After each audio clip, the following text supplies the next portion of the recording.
7 মাসের প্রেগনেন্ট আমি। স্বামী বিদেশে গিয়েছে 3 মাস হলো। যাওয়ার সময় আমার স্বামী আমার হাতে 5000 টাকা দিয়ে গেছিল। আর এই 3 মাসের মধ্যে সে আমাকে কোনো হাত খরচ দেয়নি। হাই রিস্কের প্রেগনেন্সি আমার। প্রতি মাসে ডাক্তারের চেকআপে থাকতে হয়। ডাক্তার দেখিয়ে ওষুধ আনতে প্রতি মাসে আমার 7 থেকে 8000 টাকা খরচ হয়। তাছাড়া নিজের একটা পার্সোনাল খরচ থাকে। যতই প্রেগনেন্সির সময় বাড়ছে আর আমার এটা ওটা খাইতে মন চায়। জানি না আমার গর্ভে ছেলে সন্তান আছে না মেয়ে সন্তান আছে। মার্কেটে গেলে ছোট বাচ্চাদের কোনো জিনিস দেখলে কিনতে মন চায়, মনে হয় কিনে নিয়ে চলে আসি। কিন্তু আফসোস কোথায় জানেন, এই মাসে আমার স্বামী আমার জন্য মাত্র 3000 টাকা হাত খরচ পাঠিয়েছে। তাও আমার শাশুড়ির কাছে পাঠিয়েছে। সেটা আমার শাশুড়ির কাছ থেকে চেয়ে নেওয়া লাগবে। আমার স্বামী বিদেশে যাওয়ার পর থেকে তার মায়ের কাছে পাঠায়, মানে আমার শাশুড়ির অ্যাকাউন্টে টাকা পাঠায়। প্রতি মাসে 1 থেকে 1.5 লক্ষ টাকা পাঠায়।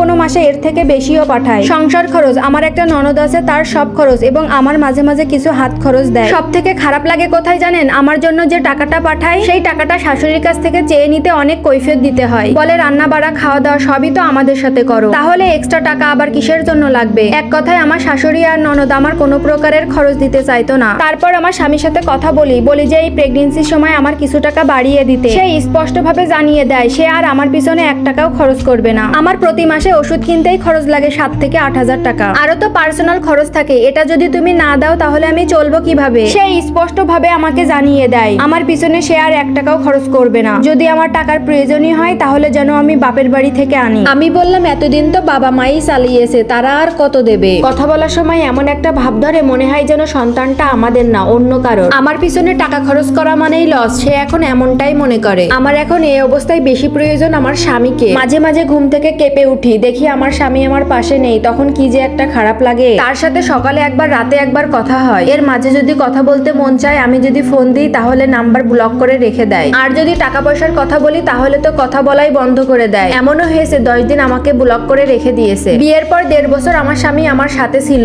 কিন্তু কোনোদিনও 500 টাকা হাত খরচ দেয়নি আমার। বিয়েতে আমাকে একজোড়া হিল দিয়েছিল, ওইটা পরে আমি ঠিক মতো হাঁটতে পারতাম না, তাই আমি বলেছিলাম আমাকে একজোড়া হিল কিনে দিতে। অথচ আমাকে কিনে দেয়নি, কিন্তু তার পছন্দের জামা জুতা সবকিছুই কিনে আনতো বাসায়। বিয়ের পর শ্বশুর বাড়িতে প্রথম শীতকাল আমার খুবই কষ্টে গিয়েছে, কারণ ওই শীতে আমার স্বামী আমাকে শীতের পোশাক একটাও এনে দেয়নি। বিয়ের পর বাবার বাড়ি থেকে যে একটা শীতের পোশাক এনেছিলাম, যেটা আমি গত 2 বছর ধরে ব্যবহার করছি, এটা দেখার পর আমার শাশুড়ি বলে তোমার আর শীতের পোশাক কেনা লাগবে কেন, এটা দিয়েই তুমি চালিয়ে দিতে পারবা। ভোরবেলায় ঘুম থেকে উঠতাম, তারপরে গরুর কাজ ছিল, ঘের থেকে ছোট ছোট মাছ আনতো। শীতের সময় বসে বসে ওই মাছগুলো কাটা, গায়ে কোনো রকম একটা পাতলা পোশাক পরে কতটা কষ্ট করে শীত পার করেছি সেটা শুধুমাত্র আমি জানি। আমার স্বামী প্রায় আমার শাশুড়ি আর ননদের পোশাক কেনার জন্য এক্সট্রা করে টাকা পাঠাতো। কিন্তু আমার বিয়ের সময় যে 3টা 3 পিস দিয়েছিল, ওই 3টা 3 পিস আমি এখনো পরছি। তার যে একটা বউ আছে তার তো কোনো খেয়ালই নাই। শাশুড়ি আর ননদের কথা কি বলবো, শাশুড়ি আর কতটা দেখবে যেখানে আমার স্বামী আমাকে দেখতে পারে না। একদম কাজের মেয়ের মতো করে থাকতে হয় আমাকে।